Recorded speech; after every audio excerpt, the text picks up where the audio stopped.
함께 은혜 받을 하나님 말씀 같이 보십니다. 창세기 18장 1절에서 15절까지 말씀입니다.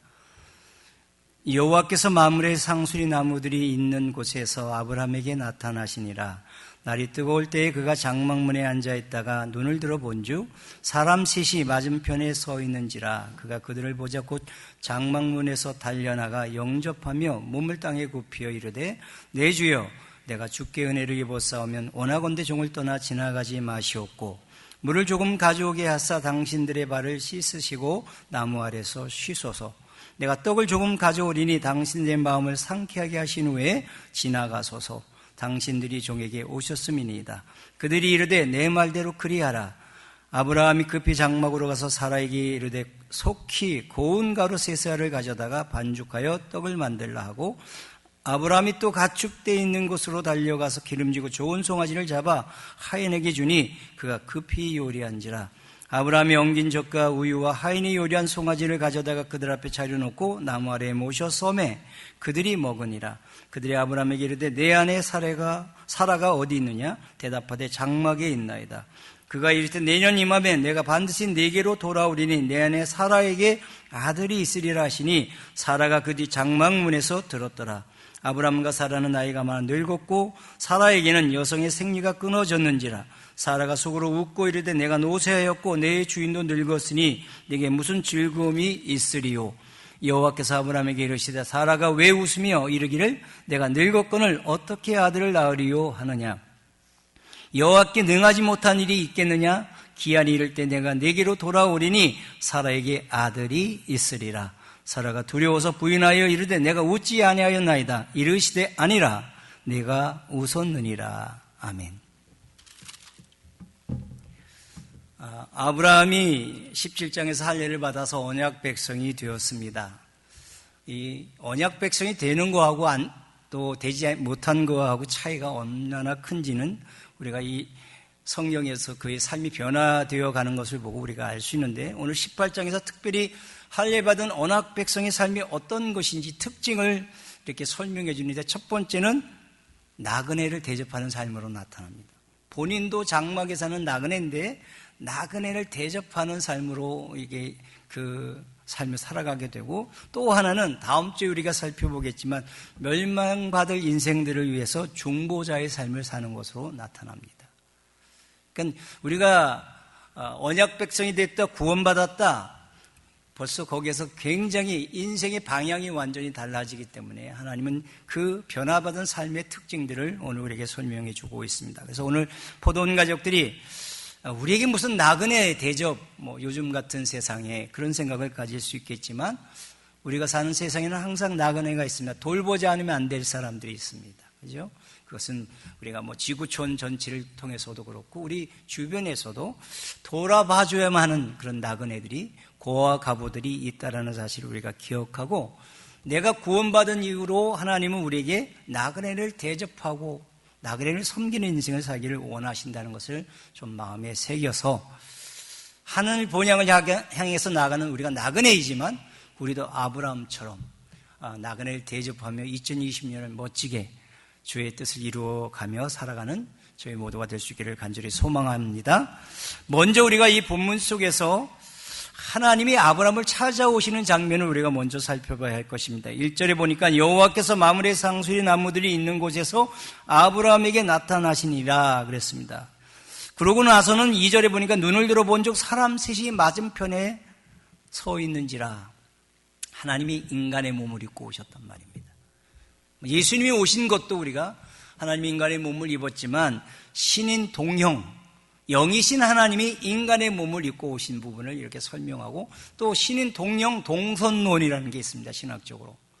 그것은 무한하신 하나님이 인간의 지정의 인격처럼 이렇게 설명되어지고 표현되어지는 것을 동성, 인간과 동일한 유한한 모습으로 설명되어질 때 동성론을 얘기합니다. 그래서 오늘 본문은 하나님이 인간의 몸을 입고 두 천사도 인간의 몸을 입고, 그래서 세 사람이 지금 아브라함 눈앞에 나그네로 나타나게 된 겁니다. 근데 나타난 때가 언제죠? 날이 뜨거울 때니까 아마 정오쯤 됩니다. 이 팔레스타인의 그 한참 뜨거울 때는요, 사람이 잠깐 동안도 그 밖에 있을 수가 없어요. 그러니까 나그네들이 그대로 밖에 내두면 굉장히 어려움을 당할 수밖에 없습니다. 달려갈 수밖에 없습니다. 100세 할아버지 아브라함이 달려갈 수밖에 없는 그런 상황을 성경은 날이 뜨거울 때에라고 이렇게 설명해 줍니다. 그리고 달려나가서 어떻게 했어요? 종처럼, 그렇죠? 종처럼 몸을 땅에 굽히고, 내 주여, 내가 주께 은혜를 입었사면 원하건대 종을 떠나 지나가지 마시옵고, 부탁하는 정도로, 그 다음에 내 주여, 내 주께라고 표현을 씁니다. 어떻게 보면 아브라함이 영적으로 굉장히 벌써 밝아서 하나님을 알아차린 것 같아요. 그죠? 어떻습니까? 하나님이심을 알아보고, 야, 이거 참 나한테 좋은 찬스가 왔다. 그래서 하나님을 알아차리고 섬기려고 달려갔을까요? 어떻습니까? 말은 그렇습니다. 주여, 주께 이라는 표현을 써서 마치 하나님을 그렇게 부르는 것처럼 우리가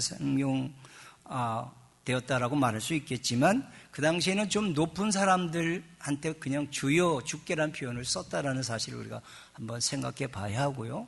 그 다음에 주변에 다른 사람을 높일 때에도 주여, 주께라는 표현을 썼어요. 그렇기 때문에 이 말만 듣고 우리가 아브라함이 여호와 하나님을 알아봤다, 그렇게 생각해서는 안 됩니다.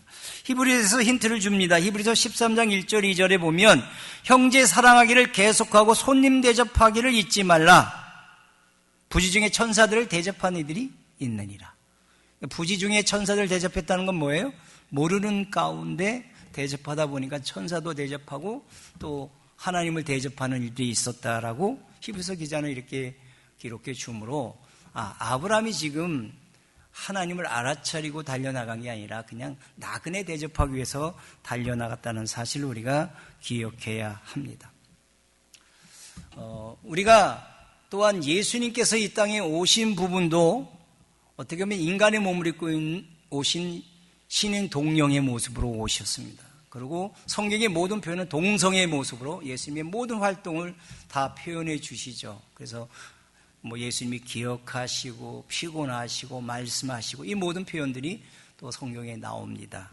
근데 예수님이 나그네로 이렇게 비유하고 있다는 사실을 아십니까? 예수님이 이 땅에 오셔서 그 공생애를 살아간 그 모습을 나그네로 비유하는 성경이 있습니다. 그래서 그 나그네로 비유할 때 이런 표현을 씁니다. 지극히 작은 자에게 한 것이 바로 나에게 한 것이다. 이게 어디에 나오는 성경이죠? 마태복음 25장입니다. 마태복음 25장 31절부터 40절까지 오늘 한번 띄워주시면 길어서 함께 같이 읽도록 하겠습니다. 31절부터 40절까지 같이 읽습니다. 인자가 자기 영광으로 모든 천사와 함께 올 때에 자기 영광의 보좌에 앉으리니 모든 민족을 그 앞에 모으고 각각 구분하기를 목자가 양과 염소를 구분하는 것 같이 하여 양은 그 오른편에 염소는 왼편에 두리라.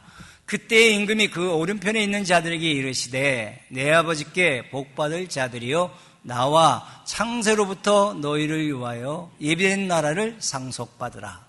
내가 줄일 때에 너희가 먹을 것을 주었고 목마를 때에 마시게 하였고 나그네 되었을 때에 영접하였고 헐벗을 때에 옷을 입혔고 병들었을 때에 돌보았고 옥에 갇혔을 때에 와서 보았느니라. 이에 의인들이 대답하여 이르되 주여 우리가 어느 때에 주께서 줄이신 것을 보고 음식을 대접하였으며 목마르신 것을 보고 마시게 하였나이까? 어느 때에 나그네 되신 것을 보고 영접하였으며 헐벗으신 것을 보고 옷 입혔나이까? 어느 때에 병드신 것이나 옥에 갇히신 것을 보고 가서 배웠나이까 하리니 임금이 대답하여 이르시되 내가 진실로 너에게 이르노니 너희가 여기 내 형제 중에 지극히 작은 자 하나에게 한 것이 곧 내게 한 것이니라 하시고, 여기에 보면 하시고가 아니라 한 것이니라 그렇게 마무리 줘야 되는데, 이 성경을 가만히 훑어보면 예수님이 나그네로 오셔서 나그네로 이 인생을 걸어가는데 그 나그네 인생 가운데 이 작은 자, 그러니까 예수님이 우리 가운데 보내주시는 지극히 작은 자 한 사람 한 사람에게 한 것이 바로 예수님의 한 것임을 오늘 이 양과 염소의 비유는 우리에게 가르쳐주고 그 작은 자 한 사람에게 한 것이 하나님께 그대로 상달돼서 마지막 때 예수님 재림하실 때 그것이 모두 인정이 돼서 영광스러운 보좌에 앉게 되는 결과를 가져오게 된다고 성경은 가르쳐주고 있다라는 것입니다. 그러므로 이 본문들을 보면 우리가 하나님께서 우리 주변에 보내시는 사람들이 보통 사람들이 아니라는 것을 우리가 생각해야 한다는 것입니다. 물론 가족도 하나님이 보내셨습니다. 만나게 하셨고 또 친구들, 동료들, 또 함께 교회를 섬기는 한 교회의 지체들, 또 우리를 스쳐서 지나가는 수많은 사람들조차도 하나님이 나로 하여금 보게 하고 만나게 하는 그 모든 사람들은 그것은 하나님을 만날 수 있는 기회가 주어진다는 사실을 이런 성경을 통해서 우리가 살펴보게 된다는 것입니다. 그럼 우리가 예수 그리스도를 영접했는데 그 예수가 나그네로 이 땅을 살아가셨어요. 언제 이 땅에서 뭔가를 가지시고 사셨나요? 나그네 인생을 사셨습니다. 그리고 철저하게 나그네들을 섬기며 이 공생애를 보내셨음을 우리가 생각해 본다면 나그네 예수를 영접한 우리도 역시 이 땅에서 나그네를 대접하며 섬기는 인생을 살아야 됨을 오늘 본문은 우리에게 가르쳐주고 있습니다. 또한 우리가 하늘나라를 바라보고 나그네로 이 땅을 살아가는 나그네임을 우리가 분명히 인식해야 한다는 것입니다. 히브리서 11장 13절 14절에 믿음을 따라 산 사람을 이렇게 표현합니다. 이 사람들은 다 믿음을 따라 죽었으며 약속을 받지 못하였으되 그것들을 멀리서 보고 환영하며 또 땅에서는 외국인과 나그네임을 증언하였으니 그들이 이같이 말하는 것은 자기들이 본향 찾는 자임을 나타냅니다. 믿음으로 따라간 믿음의 조상들을 향하여 이 땅에서 외국인과 나그네로 증언하며 살았다라고 표현하고 있습니다. 그러니까 오늘 우리는 나그네입니다. 그렇게 인정하십니까? 나그네가 아닙니까? 이 땅에 뿌리를 견고히 내리고 여기서 영원히 사시려고 마음을 잡수셨습니까? 아니, 여기는 나그네입니다. 본향을 따라 우리가 가야 되고 그 다음에 나그네는 나그네를 대접하며 살아가는 인생을 우리가 살아야 한다는 것입니다. 그래서 우리에게 보내주는 모든 사람을 우리가 특별히 내가 돌봐주고 기도해주고 섬겨줘야 할 분들을 우리가 나그네로 알고 그들을 이렇게 대접하고 그들을 정말 주님처럼 섬기는 그런 우리가 될 때 비로소 이 아브라함의 나그네의 환대를 우리가 제대로 이해할 수 있는 것입니다. 그래서 주변에 우리 함께 앉아있는 믿음의 지체들 한번 보십시오. 보시고 우리의 뭐가 됩니까? 나그네이면 뭐예요? 나그네로 지나가지만 VIP가 됩니다. 그래서 다 손 한번 이렇게 짱 이렇게 올려주시기 바랍니다. 짱이 되고 VIP가 된다는 것입니다.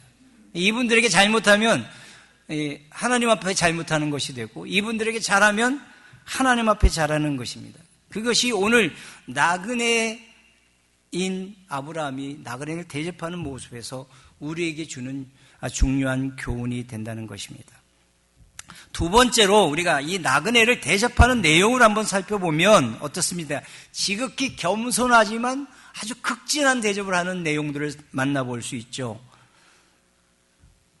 먼저 4절의 말씀을 보면 물을 조금 가져오게 하사 당신의 발을 씻으시고 나무 아래에서 쉬소서. 이거는 샌들을 신고 다니는 팔레스틴의 그 지형을 보면 어때요? 그런 당연한 그런 섬김이라고 생각할 수 있겠죠. 그러나 이 부분이 빠지면 섬김이 안 됩니다.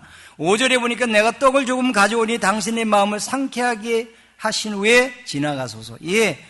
그 더위에 먹을 것을 요기를 챙겨주어서 그것을 힘을 얻게 한 다음에 지나가게 하는 그 대접을 우리가 살펴볼 수 있고요. 6절에 보니까 아브라함이 급히 장목으로 가서 사라에게 이르되 속히 고운 가루 세 사를 가져다가 반죽가에 떡을 만든다. 고운 가루입니다. 아주 좋은 아주 극상품 가루로 떡을 만들려고 하고 있습니다. 7절에 봅니다. 아브라함이 또 가축대 있는 곳으로 달려가서 아브라함이 달려갑니다, 여러분. 100세 할아버지가 달려갑니다. 넘어지면 어떡하실까? 달려갑니다. 달려가서 기름지고 좋은 송아지를 잡아 하인에게 주니 그가 급히 요리한지라. 여러분, 누구 때문에 달려가는 겁니까, 이게 지금? 우리가 생각하면 아주 중요한 분이 오셨어요. 그럼 우리가 좋은 거 대접하려고 하겠죠. 그죠? 근데 지금 아브라함이 만난 이 나그네들은 한 번 보고 말 사람들이에요. 그리고 다시는 볼 일이 없는 사람. 네. 여러분, 극진하게 대접하고 싶겠습니까? 어떻습니까?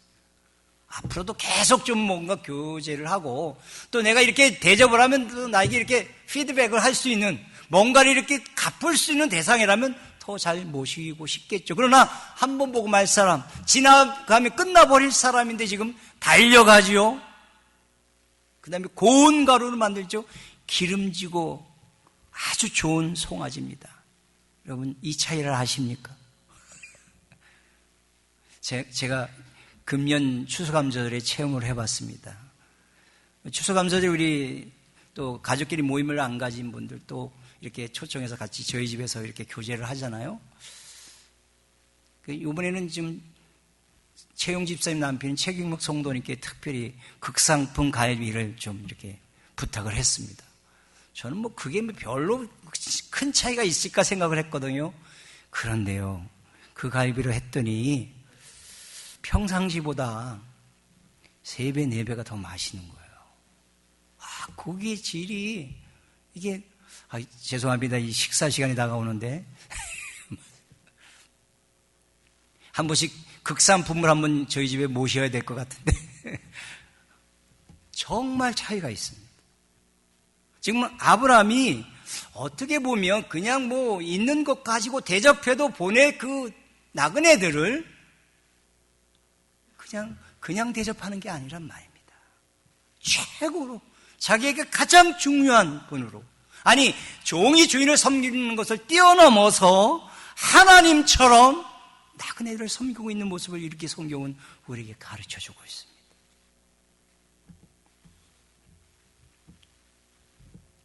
여러분, 하나님의 마음이 어디에 있는지를 아는 아브라함이 섬기는 모습이 이렇게 나타났다는 것을 기억해야 합니다. 구약 성경은 하나님이 나그네를 얼마나 사랑하시는지, 나그네를 사랑한다, 그리고 나그네에게 떡과 옷을 주신다라는 성경 말씀을 모세오경 신명기서에서 우리에게 가르치고 있습니다. 신명기 10장 17절로 19절에 보면 너희 하나님 여호와는 신 가운데 신이시며 주 가운데 주시오 크고 능하시며 두려우신 하나님이시라. 사람을 외모로 보지 아니하시며 뇌물을 받지 아니하시고 고와 갑을 위하여 정의를 행하시며 나그네를 사랑하며, 그랬습니다. 나그네를 사랑하며. 하나님 마음이 거기에 가 있어요. 돌봐주지 않으면 제대로 이 땅을 살아갈 수 없는 사람들에게 하나님 마음이 거기가 있다니까요. 그러면서 너희도 나그네를 사랑하라. 내가 그들을 사랑하고 그들 때문에 내 마음이 거기에 집중되어 있으니까 너희들도 그들에 향한 마음을 가지고 그들을 돌보고 그들을 사랑하는 삶을 살아라. 그렇게 신명기서는 우리에게 가르쳐주고 있습니다. 이런 배경하에서 고대 근동지방의 나그네 환대법이 만들어졌습니다. 나그네 환대법 여러분 들어보셨잖아요. 그죠? 이스라엘 백성들이 사는 그 마을에는요, 고아와 가부, 나그네는 아주 어려운 사람들, 아니 돌보지 않고 사랑하지 않고 섬기지 않고는 살아갈 수 없는 사람들을 대표적으로 그렇게 표현하는 겁니다. 그들 가운데 혹시 못 먹고 지내는 사람이 있으면 그것은 온 마을의 수치입니다. 못 먹는 사람이 있으면 안 돼요. 반드시 그들을 공동체가 함께 공급해서 먹을 수 있게 해줘야 되겠고요. 나그네가 왔는데 머물 곳이 없다. 그것도 온 마을의 수치입니다. 명예를 떨어뜨리고 수치를 받게 하는 것이라 그것은 죽는 것보다도 더 큰 수치로 여기는 그런 문화가 있었습니다. 또한 대접도요. 먹던 거 대접해요? 아니에요. 새로 굽거나 온전한 것을 대접해야 돼요. 그래서 여러분 누가복음 11장에 보면 한밤중에 친구가 찾아온 그렇죠? 그분이 지금 자기네 집에 보니까 먹다 남은 빵은 있는지 몰라요. 근데 대접할 떡이 없었어요. 그래서 한밤중에 다 이제 잠자리에 다 들어갔을 그 시간에 자기 그 이웃 집에 있는 친구 집에 문을 두드립니다. 여러분, 요즘 같으면 총 맞을 수도 있는 거잖아요. 그죠? 그 당시에는 문을 두드립니다. 이거는 뭐 무리한 것이 아니고 마땅히 내 집에 온 손님을 대접하지 못하면 그 이웃의 수치가 되기 때문에 이웃의 문을 두들겨서 이웃에 있는 빵을 가져다가 대접하는 것이 그것이 당연한 문화였음을 누가복음 7장의 비유는 우리에게 가르쳐 줍니다. 근데 막 두들기니까 이미 다 잠자리 드는데도 그 친구의 요청을 받아서 떡을 내줍니다, 여러분. 이것이 오늘 성경에서 말하고 있는 하나님이 관심을 두고 있는 정말 사랑이 필요하고 섬김이 필요하고 돌봄이 필요한 사람들에 대한 하나님의 백성들의 삶의 모습을 가르쳐주고 있는 것입니다. 그리고 나그네 환대는요, 단지 배고픈 사람에게 떡을 주는 구제를 말하는 게 아닙니다. 이 나그네 환대는 하나님의 사랑을 받은 사람이 하나님의 사랑하는 그 이웃을 자기 몸처럼 사랑하는 삶을 살아야 되는 것을 강조해 주고 있습니다. 예수 믿기 전에는 우리는 하나님 말씀을 따라 살 수 없었습니다, 여러분. 여러분, 이 말씀대로 살 수 있어요? 못 삽니다. 거듭나지 않은 사람은 결코 이 말씀대로 살 수 없습니다. 근데 거듭나면, 구원받으면 이 말씀대로 살 수 있는 능력을 하나님이 주십니다. 아멘이 없네요. 이 말씀이요, 우리가 지키고 살 수 있도록 주신 거예요. 구원받은 사람은 이 말씀을 하나하나 실천하면서 살게끔 되고 주님 나라 그날에는 이 모든 것을 다 완성하고 들어가는 줄로 믿습니다. 살 수 있어요. 이 말씀대로 살 수 있는 능력을 주었으니까 이제는 너희는 맨날 하나님만 사랑한다 사랑한다 말하지 말고 너희 주변에 내가 보낸 그 사람들을 사랑하는 것으로 너희가 나를 사랑하는 것을 좀 증명해 보라. 그렇게 주님이 말씀하신다는 겁니다. 갈라디아서 5장 13절의 말씀은 이렇게 말합니다. 형제들아, 너희가 자유를 위하여 부르심을 입었으나 그러나 그 자유로 육체의 기회를 삼지 말고 오직 사랑으로 서로 종노릇하라. 예? 지금 아브라함이 지금 나그네 환대가 뭐예요? 종노릇하는 거예요. 모여 서서, 백세 할아버지가 달려가지를 않나 서서 그 나그네들이 음식을 먹을 때 그들 수종 들고 있는 모습을 보세요. 에이, 당신 먹고 가시오. 이게 아니잖아요. 그게 지금 오늘 나그네 환대법이 가르쳐주는 중요한 교훈들이라는 것입니다. 그러면서 하나님을 사랑하는데 내게 보내준 이웃들을 사랑하지 않는다, 나그네를 돌보지 않는다는 것은 거짓말하는 것이다. 요한일서 4장은 또한 그렇게 말합니다. 나눠질 수가 없어요. 하나님 사랑, 이웃 사랑이 나눠질 수 없어요. 이웃 사랑하는 사람은 하나님 사랑이 있어야만 가능하고 하나님을 사랑하는 사람은 이웃 사랑까지 갈 수밖에 없어요. 이게 나눠졌다? 아직 구원받은 자리에 들어오지 않은 경우가 많아요. 우리가 넘어질 때는 있죠. 실수하고 싸울 때도 있고 여러 가지 잘못할 때는 다시 돌아옵니다. 그리고 하나님 사랑하고 이웃을 사랑하는 사람은 또 살아갑니다. 이 믿음의 행진이 끝나지 않는 사람들을 구원받았다, 하나님의 백성들이라 그렇게 말하는 것입니다. 여러분, 오늘 우리가 이 땅에 하나님께서 우리를 구원하신 이유가 바로 그 이유라는 사실을 기억하시기 바랍니다. 하나님도 나그네라고 말합니다. 예수님이 나그네 인생을 사셨습니다. 오늘도 우리도 나그네 인생을 삽니다. 오늘 우리는 그 나그네 인생 예수를 통해서 정말 그분이 우리에게 주실 수 있는 모든 사랑을 다 받아 십자가에서 자기 생명을 버려서 우리를 살리시고 구원해 주셨습니다. 그러면서 너희도 내 사랑을 받았으니 이웃을 사랑하는 삶을 살라고 말씀해 주고 있는 것입니다. 그럼 우리 2020년 사랑으로 종노릇 할 수 있기를 주의 이름으로 축원합니다. 옆에 있는 분들에게 인사합시다. 사랑으로 종노릇 하겠습니다. 믿을 수 있나요? 종처럼, 이게 복받은 사람만 하는 거고 예수가 있는 사람만이 가능한 일이라는 것입니다. 그러면 서로 사랑으로 종노릇하여 섬기다 보면 누구를 섬기게 돼요? 하나님을 섬기게 되는 겁니다. 그렇죠? 저는 나그네 환대가 왜 중요하면 우리가 그 연약하고 힘든 사람들을 위해 기도하고 섬기다 보면 우리가 누구를 만나요? 하나님을 만나게 되고 하나님을 섬기는 기쁨을 누리게 된다는 것입니다. 그러므로 우리 주변에 보내준 사람들을 다 소중하게 여기고 섬기는 가운데 2020년은 하나님 많이 만나시는 복을 다 누리시기를 주의 이름으로 축원합니다. 자, 이렇게 대접을 받으니까 하나님이 원래 찾아오신 목적을 기쁘게 또 이렇게 전해주시려고 사라를 찾으시죠. 근데 사라가 장막문에서 나오지 않습니다. 이 기쁨의 소식을 전해주는 내용이 뭐예요? 내년 이맘때 내가 반드시 내게로 돌아오리니 내 안에 사라에게 아들이 있으리라. 근데 이 기쁨의 소식을 두고 사라가 장막문에서 웃었어요. 기쁨의 웃음이었을까요? 비웃음. 야, 비웃음까지는 좀 우리가 좀 너무 심하게 보는 것 같은데, 하나님 농담도 잘하셔. 이런 정도인 것 같아. 그지? 그게 어떻게 이루어져요? 내가 생일도 끝났고, 아브라함도 이제 할아버지 다 됐어요. 끝났습니다. 생물학적으로 이젠 불가능합니다. 그러니까 속으로, 헤헤, 허탄한 말씀 하시네. 이루어지지 않을 거라는 거죠. 그래서 그렇게 웃음. 근데 속으로 웃는 걸 누가 알았어요? 제가 이번 설교하다가는 이게 속으로 하는 거 하나님이 아시네. 이게 걸렸어요, 제가. 예배 드리면서 딴 생각하는 분 있죠? 하나님이 지금, 내가 알아. 오늘 주방 봉사팀, 국이 어떻게 되는지 신경 끄세요, 그냥. 타면 타는 대로 먹고 왔는데. 미리 분명히 일부 예배에 오시라고 했는데 안 왔더라고요. 그러니까 여기서 나가는 분은 없어요, 이제는. 우리 속을 아신단 말이에요. 이걸 하면요, 우리 속에 있어야 할 생각들, 이거 있어서는 안 될 생각들이 있잖아요. 그죠? 그냥 내버려 둘 수가 없잖아요.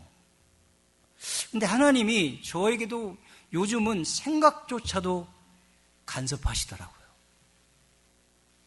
우리 주변에 필요한 거 기도하면, 야, 누구는 왜 위해서 기도하지 않니? 왜 저쪽 교회를 위해서 생각하지 않니? 하나님께서 속으로 생각하는 것까지 간섭하시더라고요. 근데 제 힘으로 할 수 있나요? 은혜로 자꾸 하니까 그렇게 노력하는 거예요. 예.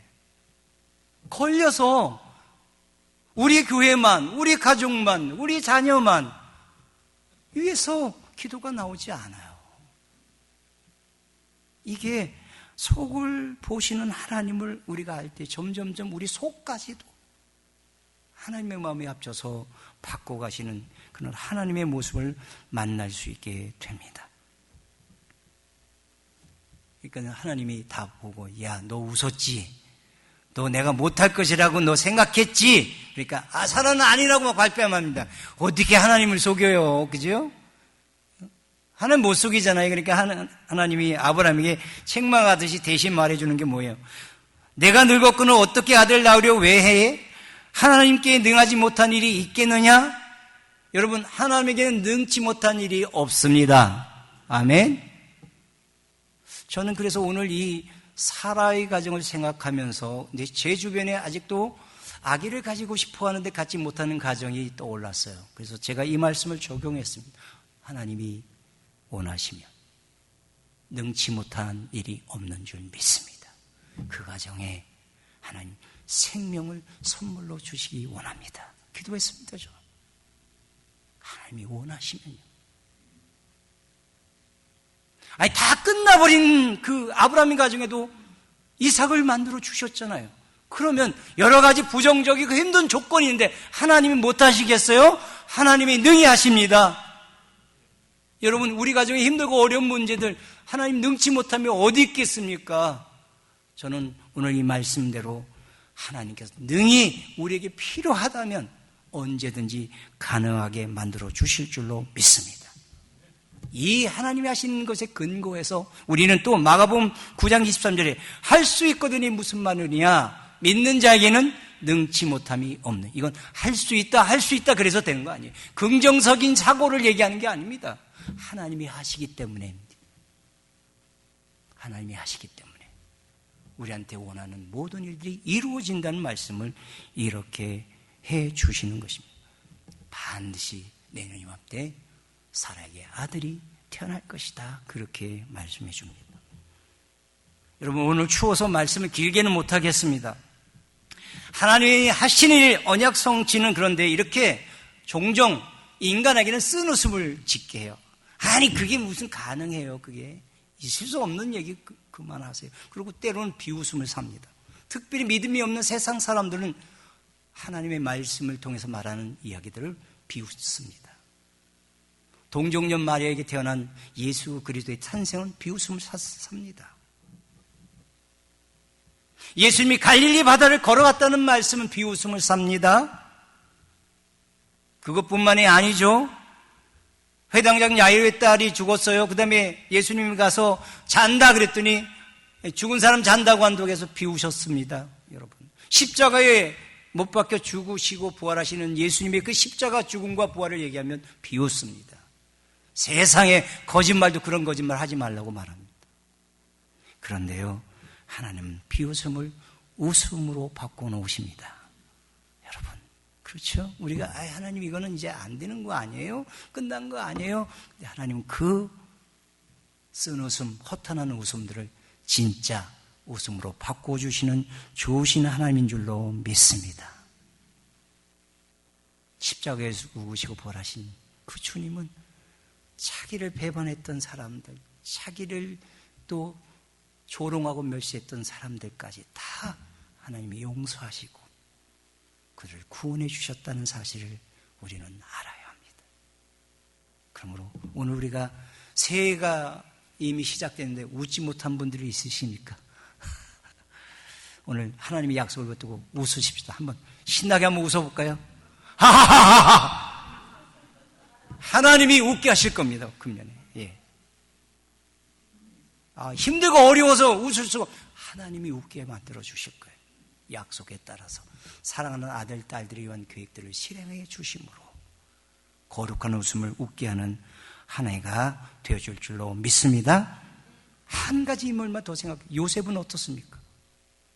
요셉 하나님 주신 꿈을 꾸었어요. 그래서 자기가 무슨 높은 자리에 올라가는 꿈, 아직도 분명치 않지만 형제들이 자기한테 절하는 것, 부모와 가족들이 자기한테 절하는 것까지 다 꿈을 꿔서 형제들에게 말했습니다. 그랬더니 형제들이 그래 너 큰 인물 될 거라 그렇게 인정해 줬습니까? 비웃고 조롱하고 공격했죠. 그래서 종으로 팔려갔습니다. 그럼 보디발의 가정에 가서도 잘 승승장구해야죠. 거기 가서 또 보디발의 아내한테 누명씌워갖고 저 감옥의 죄수로 떨어집니다. 사람들이 손가락질 했겠죠. 근데 하나님은 하나님의 일을 하십니다. 하나님이 하셨다는 거 요셉도 알아차렸어요. 형제들이 와서 그 앞에 무릎 꿇습니다. 그리고 그 요셉을 통해서 그 형제들이 생명을 구원받습니다. 그 다음에 하나님이 이스라엘 민족의 기초가 거기에서 세워지게 하십니다. 하나님은 비웃음도 웃음으로 바꾸어 주십니다. 이거 안 돼. 쓴 웃음, 허탄한 웃음까지 전부 하나님이 뜻 안에서 거룩한 웃음, 좋은 웃음으로 바꿔주실 줄로 믿습니다. 창세기 21장 5절 6절에 아브라함이 그의 아들 이삭이 그에게 태어날 때 백세라 사라가 이르되 하나님이 나를 웃게 하시니 듣는 자가 다 나와 함께 웃으리로다. 아멘. 이삭의 이름이 뜻이 뭐예요? 웃음이에요. 하나님은 2020년에도 이렇게 하나님의 뜻을 따라 택감받은 우리를 웃게 만들어 주신다고 약속하고 있습니다. 사랑하는 믿음의 가족 여러분, 이제 말씀을 마치려고 합니다. 2020년 우리 아브라함의 나그네 왕들을 생각해 보십니다. 자기도 아직도 장막에 살고 있습니다.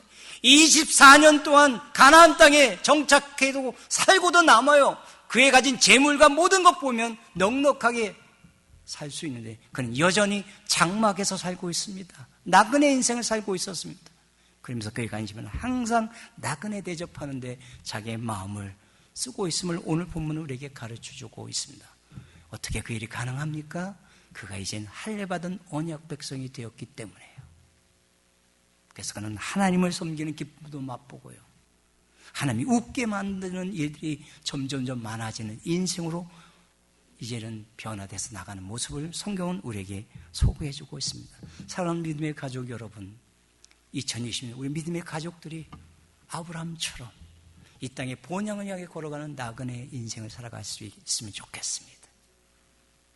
그리고 우리 주변에 보내주는 나그네들을 사랑하고 섬기십시다. 예, 나그네들 보면 도움받고도 우리가 사랑해도 별로, 그죠? 피드백이 별로 안 좋아요.